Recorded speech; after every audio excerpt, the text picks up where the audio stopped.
America का सबसे डरावना घर, जहां पर 200 से ज़्यादा प्रेत आत्मा ने एक ही परिवार को 5 लोगों को जिंदा बना दी नरक की द्वार। फिल्म में तो भूत प्रेत कई बार देखा होगा। जिस तरह भूत फिल्म में दिखाई देते हैं, असल जिंदगी वे ऐसे होते हैं या नहीं, ये बहस का विषय नहीं। कुछ लोगों के अनुसार भूत प्रेत होते ही नहीं, जबकि कुछ लोग की कोई चीज़ होने की बात कहते हैं। वैसे अहम बात है कि दुनिया में अलग अलग देश में कई ऐसे मामले आ चुके हैं जो कभी भूत प्रेत की मौजूदगी को सच साबित करते हैं। एक ऐसा मामला जहाँ अमेरिका का है, यहाँ महिला के साथ भूत प्रेत ने जो किया वो देखकर आपके होश उड़ जाएंगे। अमेरिका की रिपोर्ट के मुताबिक यह नवंबर 2011 का समय था।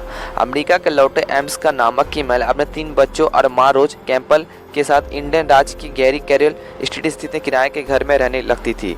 वैसे लोटा के घर पसीना नहीं था, लेकिन खराब आर्थिक स्थिति की वजह से वो मजबूती रहने लगी। इस पर परिवार के आते ही परिवार में भूत प्रेत घटना सामने लगी। इससे लोटा का पूरा परिवार शौक बेसमेंट के सीढ़ी के पास आती थी चलने की आवाज। दिसंबर 2011 को लोटाया के परिवार के साथ इस घर में पहली असाधारण घटना घटी, जब उनके घर में एक लाखों काली मक्खी का हमला कर दिया। हैरान की बात थी कि दिसंबर की कड़कती ठंड में इन मक्खियों का मिलना असंभव होता था। इनफैक्ट की एक खबर के मुताबिक लोटा अपने एक इंटरव्यू में बताती है, उन्हें कई बार अपने घर के बेसमेंट के सीढ़ी के पास किसी के कदमों की आवाज़ सुनाई देती है। इन आवाज़ से वो तंग आकर उन्होंने बेसमेंट तक जाना के रास्ते बंद कर दिया, लेकिन फिर भी कदमों की आवाज़ आना बंद नहीं हुआ। 10 मार्च 2012 को एक बार लोटा की मां को किसी अनजान शख्स का धुंधला साया नजर आया। जब उन्होंने साया को पीछा करने की कोशिश की, वो जूतों के निशान के अलावा कुछ भी तमा की हवा में झूलती हुई मिली बच्ची। किसी अनजान के जूतों के निशान देखने के बाद लटा के परिवार को भरोसा हो गया, इस घर में कोई शैतान आत्मा का निवास है। उसे अद्भुत में लोटाया रात को अपने कमरे में लेटी हुई थी, तभी उसकी बेटी कमरे रोने की आवाज आई। लोटोया अपनी माँ के साथ कमरे में गई। अंदर जो कुछ देखा उसे उसके होश उड़ गई।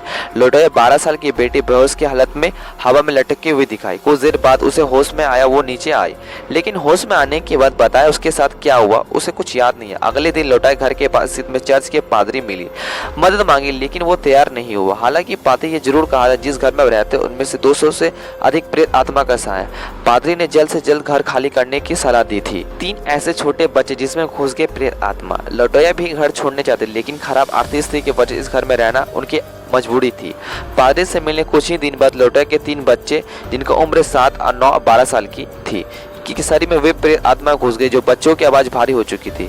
परिवार के डर की वजह से कई रात होटल में जाकर गुजारा था। दृष्ट आत्मा के प्रभाव की वजह से बच्चों को अस्पताल में भर्ती। लोटोया की 9 साल की बेटी की तबीयत ज्यादा खराब हो गई थी, उसे अस्पताल में भर्ती कराया गया, पर अस्पताल ने बूढ़ी आत्मा पीछे नहीं छोड़ सकती थी। एक दिन उनका 9 साल का बच्चा छत पर उल्टा चलने लगा। इसे देखकर अस्पताल के कर्मचारी डर गया। पुलिस को भी सूचना दी गई। हॉस्पिटल में इस घटना के बाद पुलिस, हॉस्पिटल, चर्च ने लोटक परिवार की मदद करने का फैसला किया। चर्च के पादरी माइकल मैगिनोट ने लोटा के घर जाकर झाड़-फूक किया। इस संपन्न होने के बाद पादरी की तबीयत खराब होने लगी। पादरी का कहना है कि उस घर में झाड़-फूक करने का कारण उसकी तबीयत। धीरे धीरे पादरी की तबीयत बहुत बिगड़ती गई, तो उसने उस परिवार को छोड़ा नहीं बल्कि उनकी सहायता बहुत की। परिवार के प्रेत आत्मा से मुक्ति दिलाई। सरकार की मदद से लौटाया का दूसरे घर मिल गया। अब घर में भूत प्रेत खबर दूर दूर तक फैल चुकी। लोग इस घर के आसपास आने से डर लगते हैं। इसके बाद सरकार ने से कमेंट डाल दीजिए। अगर आप न्यू हो तो चैनल को जरूर सब्सक्राइब